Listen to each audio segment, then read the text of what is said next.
Después cuando dije, yo me voy a lanzar, mi papá casi se muere. ¿Sí? ¿No le gustó? No, le dio mucha rabia. Me dijo, ese no es el ejemplo que yo le he dado. Y yo, pero si toda la vida me llevas a oír.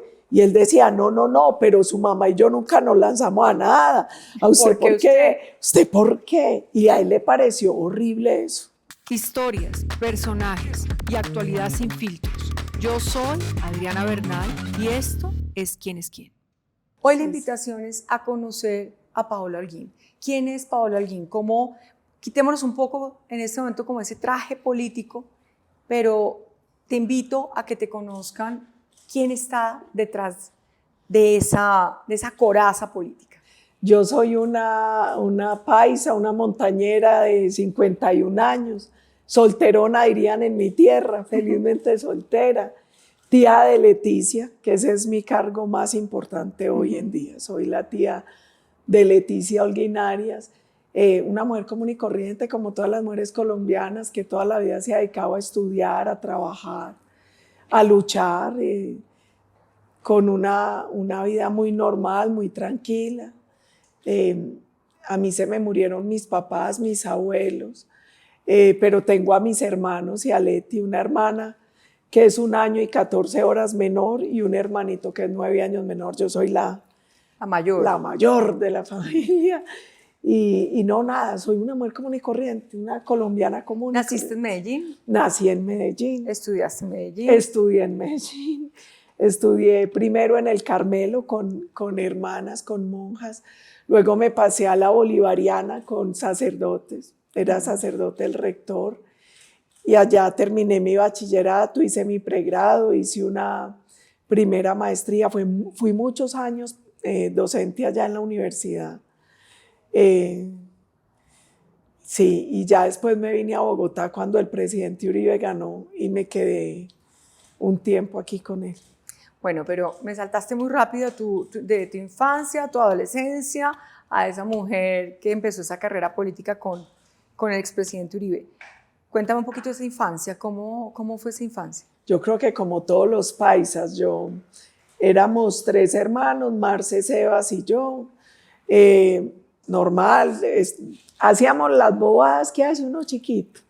Nos íbamos para la finca a coger naranjas, a coger café, a montar a caballo. Estudiábamos, jugábamos en la calle en esa época, lo que jugaba uno, que hoy jugaba Jamie, que no sé qué, que golosas en la calle, pero una infancia común y corriente, una infancia muy chévere, porque era en barrio. Yo vivía en Sabaneta, chiquitica, en el barrio Entre Amigos, y era como esa vida de barrio que por las tardes, después de hacer las tareas, salíamos ese montón de niñitos a la calle a jugar hasta que salía la mamá, que ya se tenía que entrar uno a arreglar las cosas para el colegio al otro día. Pero una infancia muy tranquila, muy feliz, mucha también en el campo, como en la finca, en las vacaciones, ayudando un poquito en las cosas de la finca y una infancia muy, muy chévere, además porque mi mamá era de esas mamás que le inventaban unas historias, entonces decía, no, hoy la casa va a ser un hotel, y nos ponía una piscina de esas de plástico, y ella hacía que era la mesera del hotel, entonces nos llevaba jugos a la piscina y no sé qué, y nos inventaba muchos juegos, y fue una infancia muy, muy bonita. Y yo estudié en un colegio muy especial, el Kinder, porque era una finca que se llamaba Cinde y era un modelo pedagógico diferente. Entonces teníamos un salón de teatro, un salón de lectura, un laguito para ir a pescar. Y mi hermana y yo somos muertas de la risa porque nosotros no hicimos nada distinto a jugar y a pescar.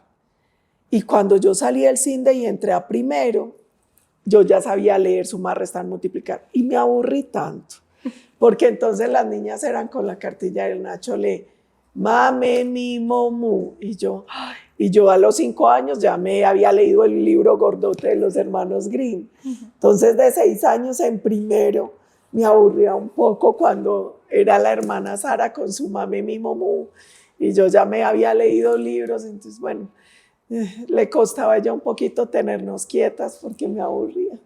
¿Te aburrías? Me aburría. ¿Y te gustaba que, por ejemplo, en esa época, En esa deportista o algo? Nada. Yo hasta más o menos los 15 años, hasta que estaba en 10º, siempre practiqué deportes. Yo fui de la selección Antioquia de natación y de atletismo. Yo competía en 100 metros vallas y entrenaba todo el día porque yo, los días que tenía entrenamiento, que era como 3 veces a la semana, iba con mi hermanita, entrenábamos en Coldeportes y por la noche en un club privado en el estadio. Y hacía eso, pero ya a los 15 sí no hay como... Ahí empezó la fiesta. Sí, no hay como... La Empezó la fiesta y ya se ahí acabó. se quedó todo el propósito de disciplina, deporte y todo. Todo, ya ahí sí, qué pesar, hasta ahí me llegó a mí.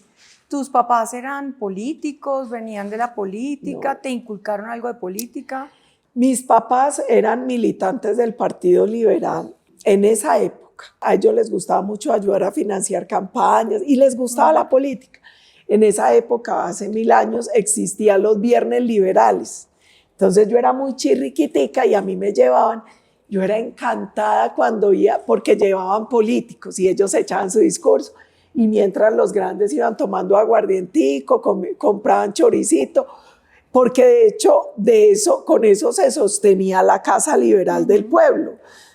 Con los viernes liberales donde iban los políticos a echar discursos y la gente compraba aguardientico, empanaditas, choricitos, no sé qué, y eso ayudaba a financiar la casa y así se hacía política.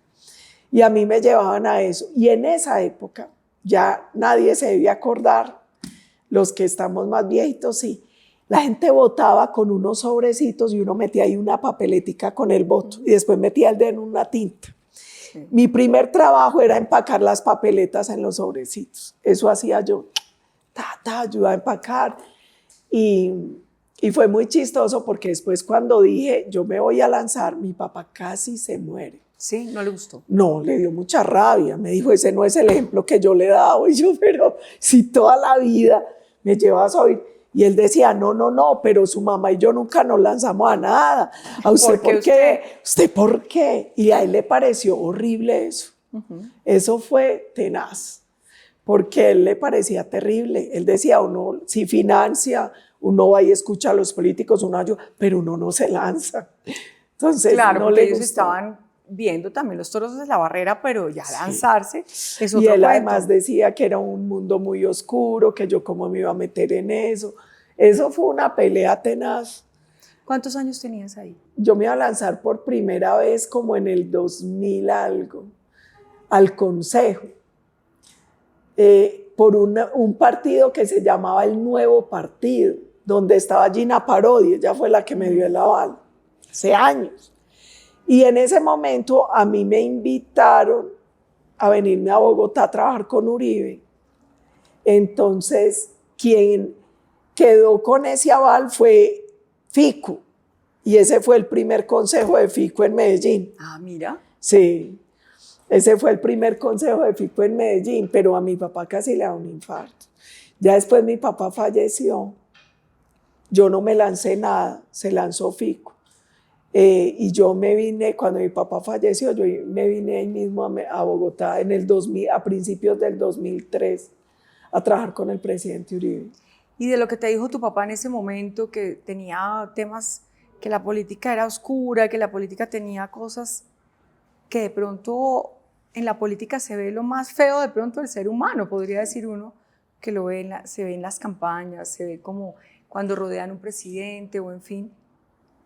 ¿Qué lección te dejó eso o has vivido alguna situación así? Hoy lo que pienso es que, primero, que mi papá tenía razón, pero también le doy gracias a él y a mi mamá por la manera en que me formaron.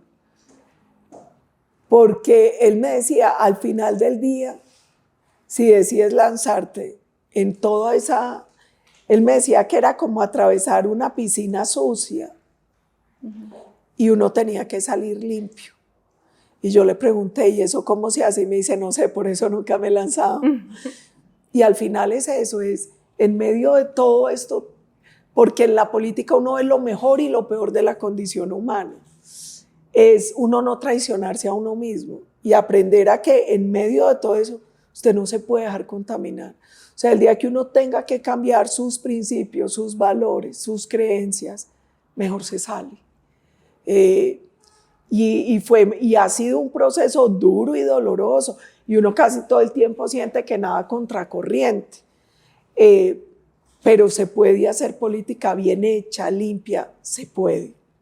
¿Qué nos pudieras compartir que de pronto tú digas, esto por ejemplo a mí me dio duro, pero pues obviamente me sacudió? A mí muchas cosas me han dado duro. Por ejemplo, cuando llegué al Congreso la primera vez, yo llevo 3 periodos, pero la primera vez que llegué, uno llega con muchos sueños. Yo decía, juepucha, yo voy a cambiar el mundo. Colombia va a ser distinta cuando yo esté allá, y yo me soñaba todos los proyectos de ley, eso cómo se iba a volver ley. Cuando llego, primer choque, la Realpolitik. Yo era profesora y en teoría la política es una cosa, estando ahí es otra. Entonces empieza uno a ver cosas súper extrañas. Por ejemplo, yo me he cuestionado mucho que en Colombia cualquier empleo que usted quiera tener, desde el más humilde, cualquier empleo, le piden mínimo ser bachiller, mínimo. Y si es hombre, bachiller y la situación militar resuelta. Para ser político solo le piden edad y nacionalidad. Es decir, si usted no ha estudiado nada y no se ha graduado nada, lo único que puede hacer es política. A mí eso me choqueó, porque yo decía, a ver, vas a legislar sobre todos los temas y no te piden nada de edad y nacionalidad. Entonces, como que primer choque. Segundo choque, entra uno y dice, bueno, las comisiones. Entonces, lo obvio que yo pensaba es, usted que estudió en qué es experto, y esa es su comisión. No, hay comisiones de premio y de castigo. Entonces, por ejemplo, la comisión segunda es la de castigo. Todos los que van a ser presidentes del Senado tienen que ir a comisión segunda, que es la que maneja seguridad, defensa, comercio y relaciones internacionales. Hágame el favor, y es la de castigo. Como lo que yo he trabajado siempre, seguridad y defensa, pues yo he tenido el choque de ver que es la de castigo, pero la fortuna de que nunca me toca pelear con nadie para estar en esa comisión, porque nadie la quiere. Entonces yo llevo 3 periodos en esa comisión. A mí ver que eso era así, me choqueó. Y muchas cosas, ver que finalmente el debate no lo resuelven los argumentos, ni la técnica, ni... Eso me ha costado demasiado.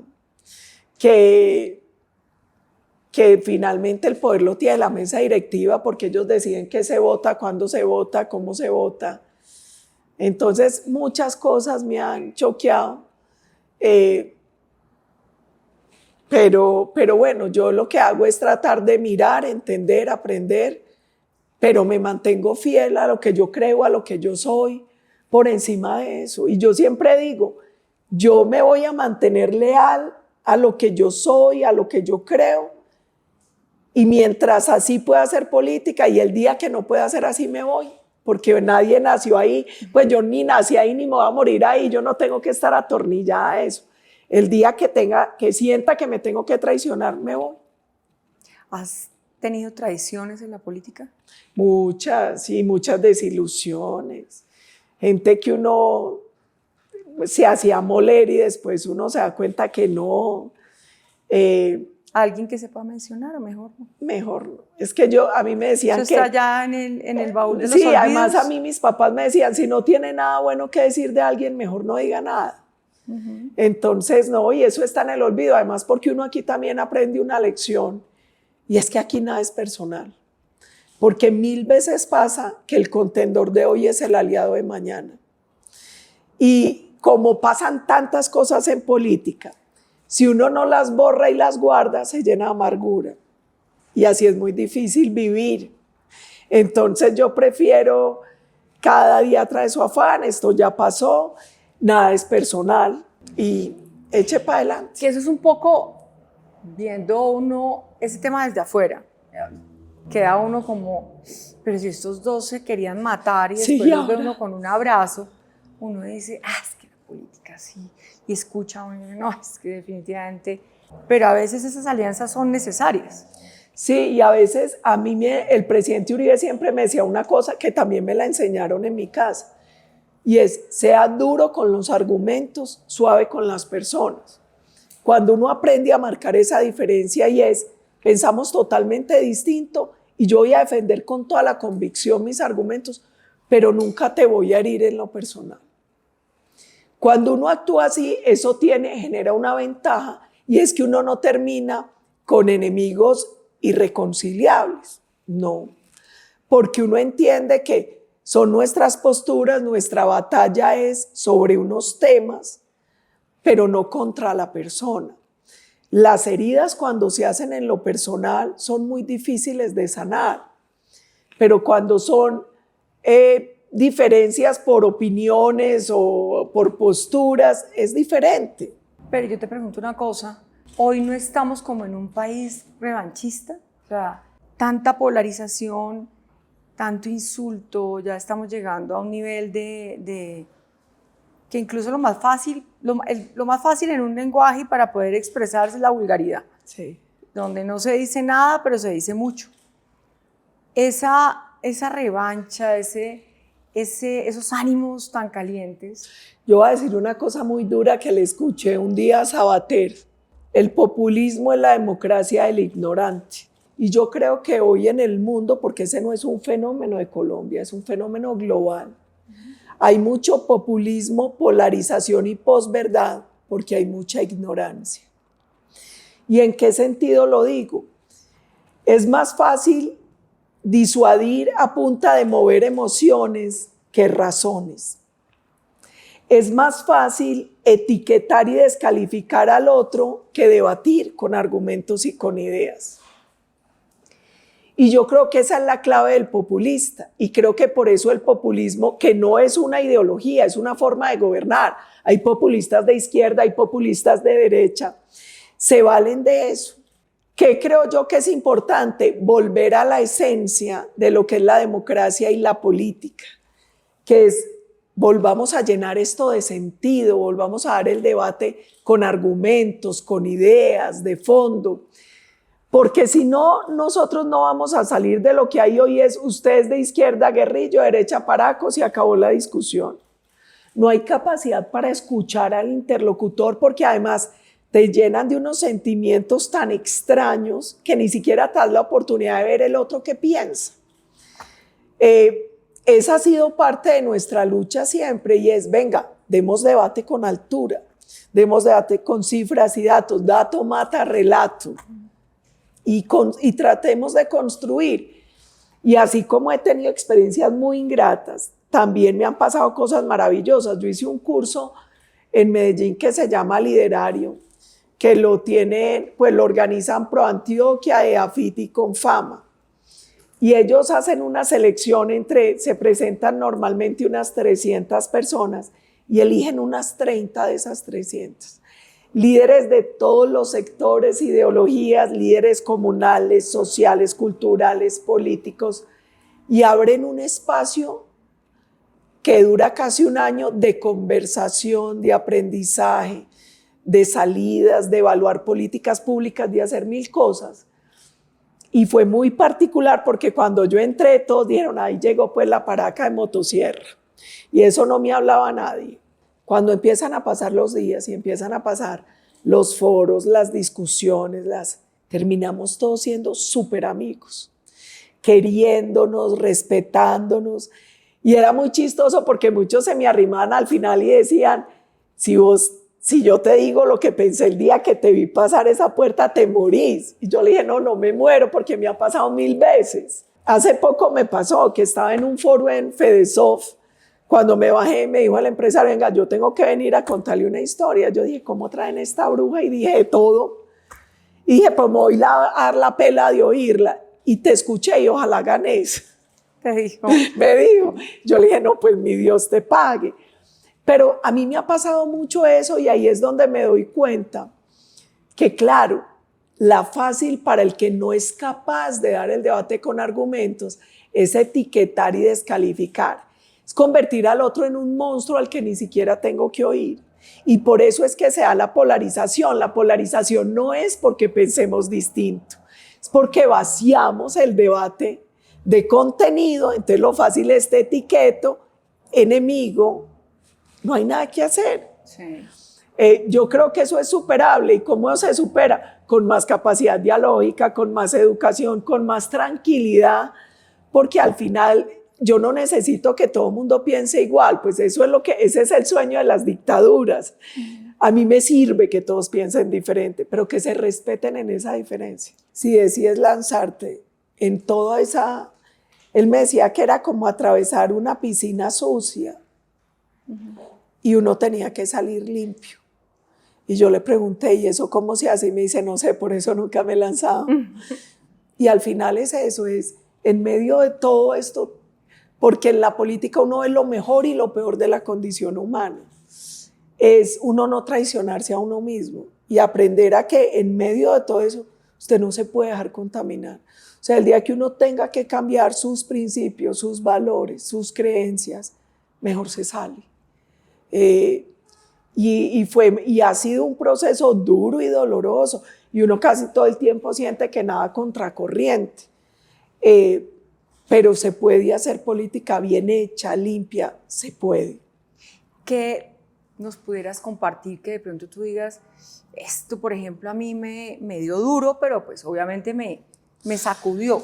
A mí muchas cosas me han dado duro. Por ejemplo, cuando llegué al Congreso la primera vez, yo llevo 3 periodos, pero la primera vez que llegué, uno llega con muchos sueños. Yo decía, juepucha, yo voy a cambiar el mundo. Colombia va a ser distinta cuando yo esté allá, y yo me soñaba todos los proyectos de ley, eso cómo se iba a volver ley. Cuando llego, primer choque, la Realpolitik. Yo era profesora y en teoría la política es una cosa, estando ahí es otra. Entonces empieza uno a ver cosas súper extrañas. Por ejemplo, yo me he cuestionado mucho que en Colombia cualquier empleo que usted quiera tener, desde el más humilde, cualquier empleo, le piden mínimo ser bachiller, mínimo. Y si es hombre, bachiller y la situación militar resuelta. Para ser político solo le piden edad y nacionalidad. Es decir, si usted no ha estudiado nada y no se ha graduado de nada, lo único que puede hacer es política. A mí eso me choqueó, porque yo decía, a ver, vas a legislar sobre todos los temas y no te piden nada de edad y nacionalidad. Entonces, como que primer choque. Segundo choque, entra uno y dice, bueno, las comisiones. Entonces, lo obvio que yo pensaba es, usted que estudió en qué es experto y esa es su comisión. No, hay comisiones de premio y de castigo. Entonces, por ejemplo, la comisión segunda es la de castigo. Todos los que van a ser presidentes del Senado tienen que ir a comisión segunda, que es la que maneja seguridad, defensa, comercio y relaciones internacionales. Hágame el favor, y es la de castigo. Como lo que yo he trabajado siempre, seguridad y defensa, pues yo he tenido el choque de ver que es la de castigo, pero la fortuna de que nunca me toca pelear con nadie para estar en esa comisión, porque nadie la quiere. Entonces yo llevo 3 periodos en esa comisión. A mí ver que eso era así, me choqueó. Y muchas cosas, ver que finalmente el debate no lo resuelven los argumentos, ni la técnica, ni... Eso me ha costado demasiado. Que finalmente el poder lo tiene la mesa directiva, porque ellos deciden qué se vota, cuándo se vota, cómo se vota. Entonces muchas cosas me han choqueado. Paz. Yo quiero ser, no crítica, pero yo quiero que los colombianos reflexionemos algo sobre esta palabra. A Colombia le hicieron creer que la paz es un derecho que está por encima de cualquier cosa. Y yo creo que paz es que la gente pueda vivir sin miedo, con plata en el bolsillo. Y quiero que los colombianos entiendan que la paz se consigue cuando hay seguridad y justicia. Que la paz no son procesos de negociación con bandidos para darles privilegios. y revictimizar a las víctimas. Que el día que nosotros logremos que en este país, hasta en el último rincón del territorio, impere la justicia y la seguridad, ese día va a haber paz.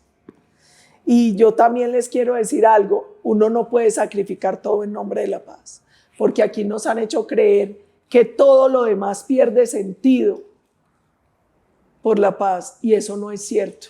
Si usted sacrifica toda la justicia por paz, no va a haber paz. Si usted sacrifica la seguridad por la paz, no va a haber paz. Entonces yo quiero que esta palabra, que es para todos tan importante, la resignifiquemos también. La resignifiquemos. Futuro es lo que hay. Y aquí una invitación. El futuro no lo van a definir los bandidos, ni lo va a definir una persona, ni lo va a definir. El futuro lo tenemos que definir y construir todos. Colombia tiene que dejar de estar esperando que venga un Mesías a rescatarlo. El país lo tenemos que rescatar todos, los empresarios, los trabajadores, las amas de casa, los estudiantes, los campesinos, los políticos, los periodistas, todos. Porque es imposible que alguien solo pueda construir el futuro que el país necesita. Esta es una construcción colectiva. Y por eso yo les decía ahora, busquemos ese propósito como nación. Para mí eso es un tema súper clave, súper clave. Amor. Yo que amo a Colombia, es mi traga maluca. Yo por este país me hago reventar, es el amor de mi vida. Yo les decía, soy una solterona, felizmente soltera, pero tengo traga. Colombia es mi traga, es el amor de mi vida. Es lo que vale mis desvelos. Todo lo vale, todo lo vale. La memoria. A mí esta palabra me lleva a mis papás, a mi raíz. Ellos no están ya. A ellos no les gustó mucho cuando yo les dije que iba a hacer política. Pero yo todo el tiempo pienso, ellos qué estarán pensando. Y yo quiero que ellos se sientan orgullosos. Y que entiendan que ellos tenían mucha prevención. Sí, papá, sí, mamá, me metí hasta los tuétanos. Pero no me traicionaba. No me traicionaba. A mi esencia, a lo que soy, a lo que creo, a lo que ellos me enseñaron. Y el día que me toque hacerlo, me voy de la política, porque es la razón de ser de mi vida, pero no puede ir en contra de lo que yo creo y de lo que ellos me han inculcado toda la vida. Entonces que estén tranquilos por eso. La alegría es la leticidad, es Leticia. Yo le digo así, Leticia es la que trae alegría, ella es la leticidad. Leticia nació hace 6 años. Yo perdí a mi papá en el 2003 y a mi mamá en el 2014. Y yo le digo a mi hermano que lo chévere de Leticia es que ella como que resignificó el sentido de la familia. Porque mi hermana y yo somos solteras las dos. Mi hermana tiene 2 perritos, Milo y Tokio, solterona. Yo no tengo ni mascota ni tengo nada. Y cuando nace Leticia, todo empieza a girar en torno a ella. Entonces todo cambia. Ella le dio otro sentido, porque entonces ya vacaciones, ¿dónde quiere Leticia? Nosotros hicimos una promesa cuando mis papás murieron y era no permitamos que la familia se pierda, porque suele suceder que cuando se muere el papá o se muere la mamá, se acaba la familia. Se rompe el vínculo. Se rompe el vínculo. Entonces nosotros dimos, vamos a hacernos una promesa, y es que la familia va a permanecer. Y vamos a tratar de vernos una vez a la semana, a desayunar o a almorzar, a lo que sea. Pues no hemos podido cumplirlo siempre, yo soy la más ocupada. La piedra en el zapato. Mis hermanos trabajan mucho, pero a veces, porque los fines de semana a mí me toca mucho giras y eso, pero hemos logrado mantener la familia, y yo creo que gran parte de eso se lo debemos a Leticia. Esa es la alegría del hogar. Ella resignificó la palabra hogar para nosotros, la familia, todo es ahora diferente por ella. ¿Plantearías un programa o una ley con el nombre de Leticia? Yo creo que no, aunque ella se lo merece y ella es muy creída y siempre me dice, pero Tita, en inspiración, pero en ¿sabe infancia, por qué? o en algo. Porque a mí no me gusta cuando uno como político personaliza y alimenta su ego o el de su familia. Por eso no lo haría, por respeto a los colombianos. Pero Leticia, si me dices que Tita, en tal entrevista no me mencionaste, porque ya se las ve todas. Aquí, desde que arrancaste, yo creo Sí. que Leticia debe estar feliz. No, y yo hablo mucho de ella y cuando no hablo me hace el reclamo, me dice, Tita, o estoy dando un discurso, a veces la llevan a que me vea, me dice, ¿y por qué a mí no me saludaste? Pero yo también creo que el diablo está en los detalles. Y cuando uno es funcionario público, hasta en esos detalles tiene que ser cuidadoso. Uno no puede alimentar ni su ego, ni el de su familia, a mí eso no me gusta. Reconciliación. Este es el gran reto para Colombia. Este es el gran reto. Y aquí yo tengo muchos dichos y muchas anécdotas con esto de la reconciliación.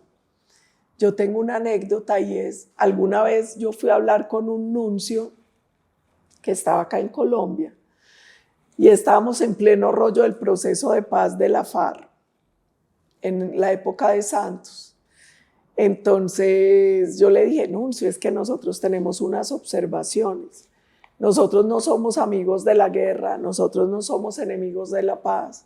Nosotros creemos en la necesidad de la reconciliación, pero eso ni se decreta ni se impone. Yo le decía, la reconciliación es un proceso que se da y se da de manera natural, además en un pueblo que es tan generoso. El colombiano per se es generoso, amoroso. Y le decía, pero hay unos requisitos. Por ejemplo, uno para reconciliarse tiene que perdonar al otro. Para perdonar, el otro se tiene que arrepentir y tiene que haber pagado en algo el daño. Entonces, yo le decía, para mí el mejor ejemplo es cuando crucificaron a Jesús. Él estaba en la cruz y tenía un ladrón a un lado y un ladrón al otro. El ladrón que se arrepintió, Jesús le dijo, mañana estarás conmigo en el reino de los cielos. Pero no lo esclavó. Él se arrepintió y murió crucificado y al otro día estuvo en el reino de los cielos con él, pero no lo desclavó. Porque la reconciliación obliga al perdón y el perdón se da cuando el otro se arrepiente y cuando en algo paga el daño.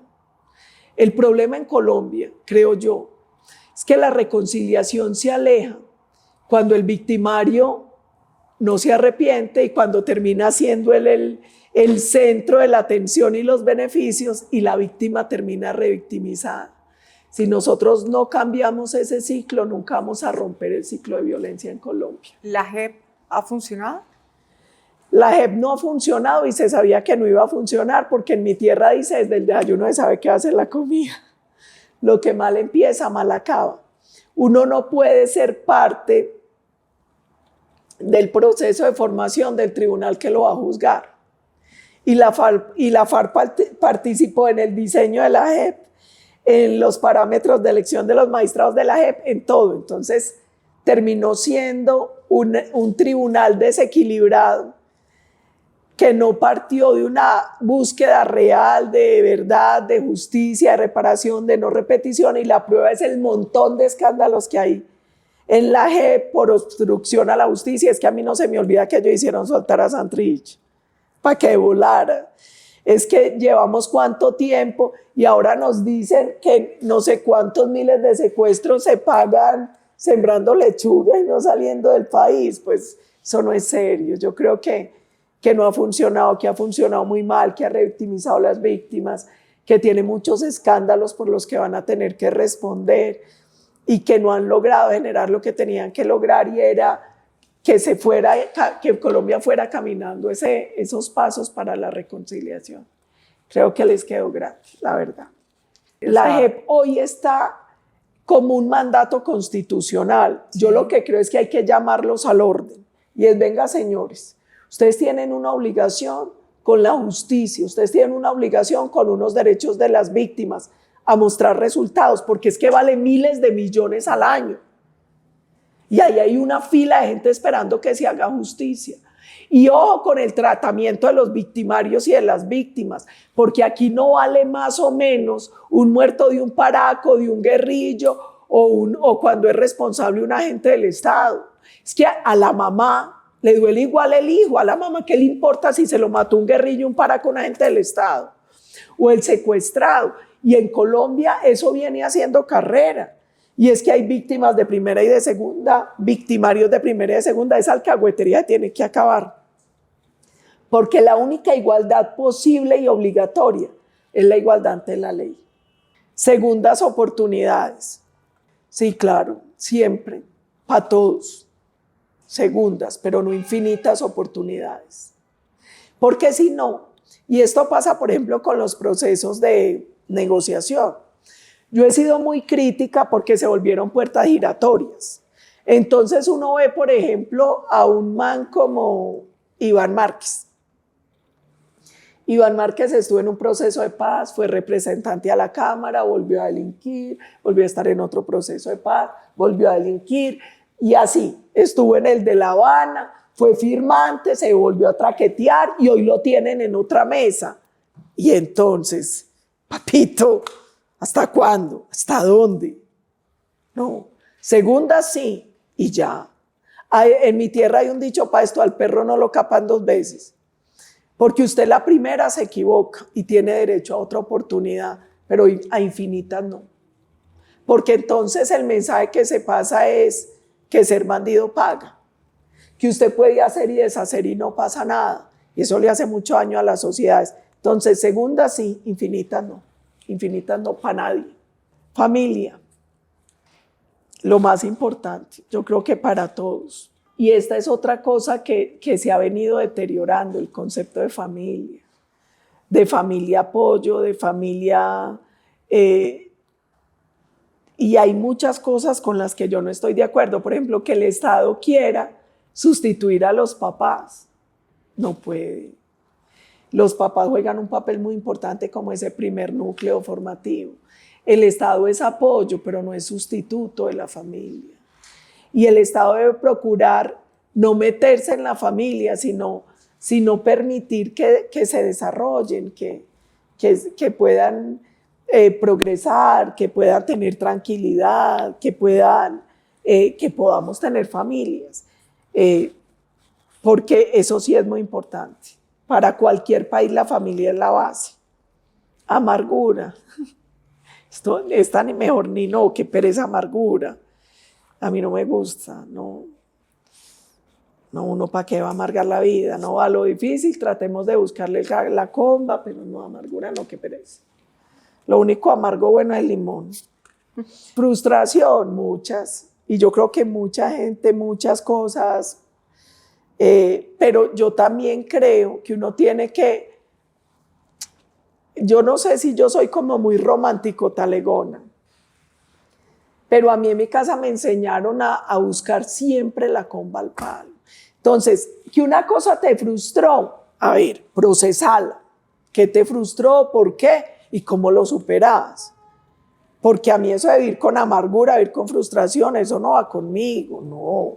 Yo tengo un amigo que quiero mucho, que se llama Joyner. Joyner es de Manrique y es bailarín. La historia de Joyner es muy difícil. Sumamente difícil. Y Joyner decidió que eso no lo definía. Entonces montó una academia de baile que se llama Unión Latina. Y a los muchachos del barrio, él les empezó a enseñar que podían ser lo que quisieran a través de la danza. Entonces él ha formado miles de bailarines. Muchos ya bailan en Europa, en Estados Unidos, con grandes artistas. Hace poco, de hecho, se montó una vaina en Medellín, un show que se llama Barrio Candela. Y Barrio Candela es la historia de Manrique, contada a través del teatro, de la danza, con músicos en vivo. Y yo le decía a Joyner, vos sos un crack. Él todo lo que se imagina lo hace. ¿Cómo? Es que a él no lo definen las circunstancias. Y yo creo que la historia de Joyner es la historia de millones de colombianos. Aquí a nadie lo definen las circunstancias. A uno le vienen diciendo, es que la causa de la violencia es la pobreza. Mentira. Yo he ido a barrios populares, la misma casa, la misma mamá, las mismas circunstancias, un hijo sicario y otro médico. El ser humano es más que sus circunstancias. Y en Colombia la inmensa mayoría han sido más que eso. Entonces, ¿cuál frustración y cuál amargura? Este es un país de valientes. Colombia profunda. Colombia profunda es toda Colombia. Y esa Colombia profunda, yo lo que creo es que hay que conectarla para que no sea tan profunda. Esto se supera con conectividad. Y conectividad son vías, puertos, aeropuertos. Es usar bien los ríos, es tener internet. Esa revolución tiene que llegar al último rincón del territorio. Hay que conectar Colombia. Colombia es muy pequeña para que esté tan dividida, para que tenga esas diferencias tan abismales entre unas zonas y otras, unos departamentos y otros.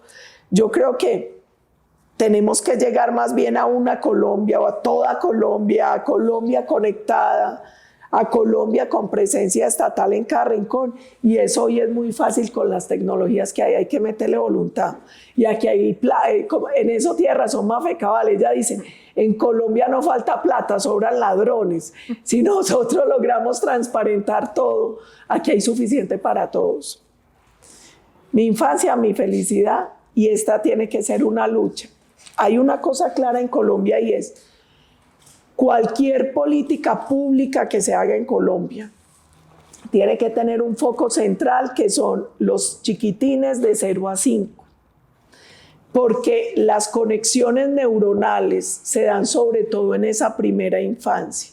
Esa primera etapa de 0 a 5, de 0 a 7, es el elemento clave para el desarrollo del ser humano como individuo, para su desarrollo emocional, cerebral, para todo eso. Entonces, nosotros necesitamos una política mucho más agresiva de primera infancia. Necesitamos una red de cuidado mucho más agresiva, porque esto es parte de lo que define. Y ojo, así como el foco es primera infancia, vamos a tener que tener otro foco, los viejitos. ¿Por qué? Colombia es un país que está envejeciendo.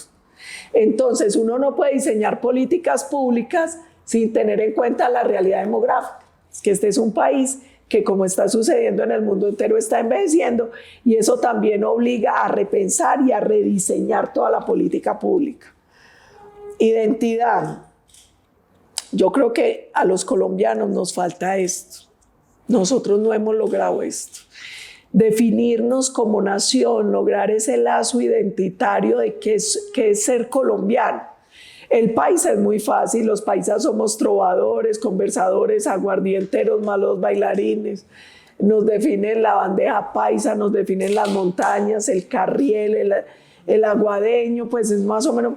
Usted dice un costeño, el costeño es la arepa de huevo, es el vallenato, es el sombrero, el llanero es el arpa, es la mamona.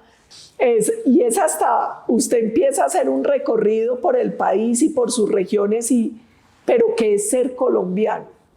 Y ahí hay una cosa bien chévere, y es que ese mito fundacional y lo que seamos no tiene que ser verdad, no lo podemos inventar, lo podemos crear.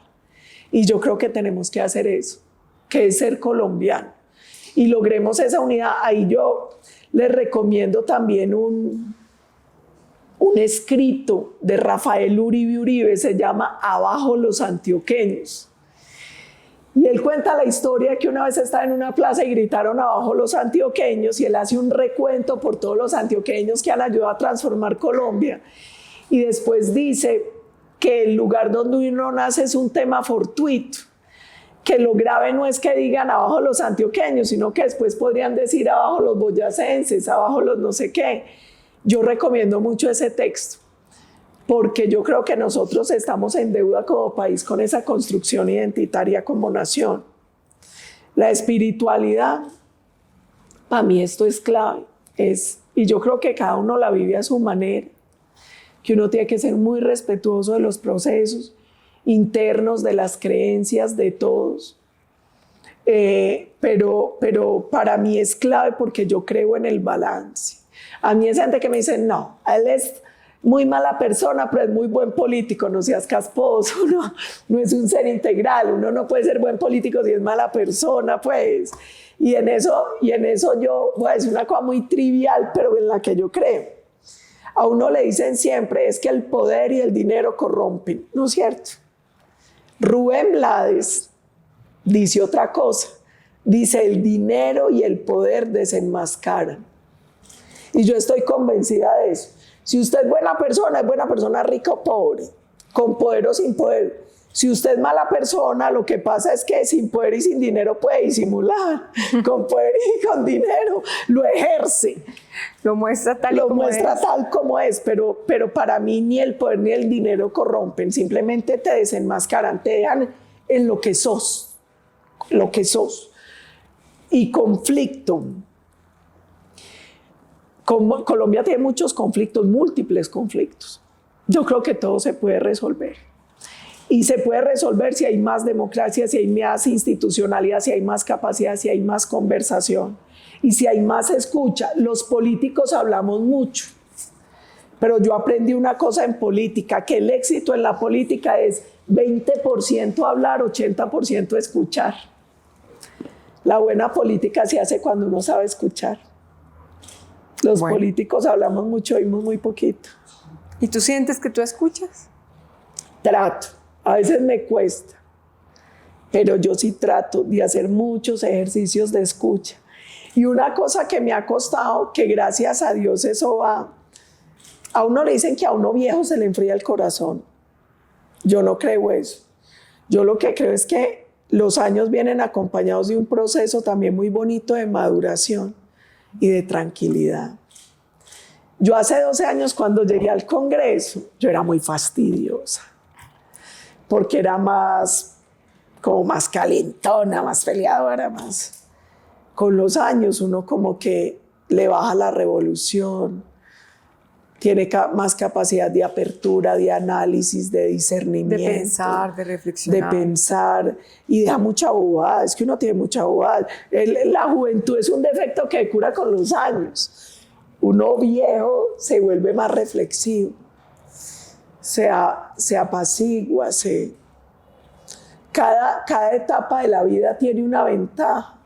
Yo quisiera la energía de la juventud con la experiencia y la tranquilidad que tengo hoy. Con el reposo de la vejez. Sí, que es maravilloso. Que se camina más suave. Todo va a otra velocidad, el tiempo no marca lo que tiene que marcar. Y se acaba la bobada, porque con los años uno aprende a ser más uno, a ser más auténtico, a no pensar tanto, ¿qué dirán? ¿Qué importa? Pues con 50 años, 51 años. ya no me importa. Ya no importa. Y eso es muy bueno de los años. Es verdad. Bueno, quiero agradecerte este espacio. Hemos tenido la oportunidad de hablar con Pao Holguín, porque aquí fue ella.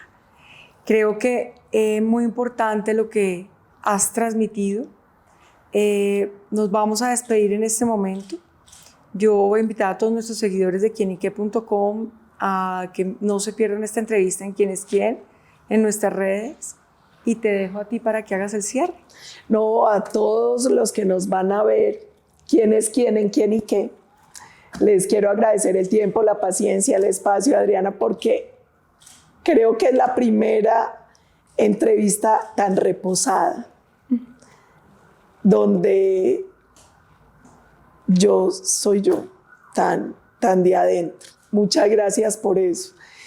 Y mi invitación siempre va a ser la misma, a que confiemos en el país que tenemos, en lo que podemos ser, a que queramos mucho a Colombia. Yo siempre le decía a mis alumnos y le digo a toda la gente que trabaja conmigo, uno no defiende lo que no quiere y no quiere lo que no conoce. Conozcamos mucho este país, conozcámoslo a fondo, metámonos en las venas cada río, cada montaña de Colombia, cada colombiano, porque si lo conocemos, lo vamos a querer, y si lo queremos, lo vamos a defender. Y este país hay que defenderlo con uñas y dientes, hay que defenderlo con la fiereza que una mamá defiende a un hijo, con la fiereza que una mamá protege a un hijo, con la fiereza que una mamá cuida a un hijo. Entonces mi invitación es esa: conozcan a Colombia, quiéranla mucho y cuídenla mucho.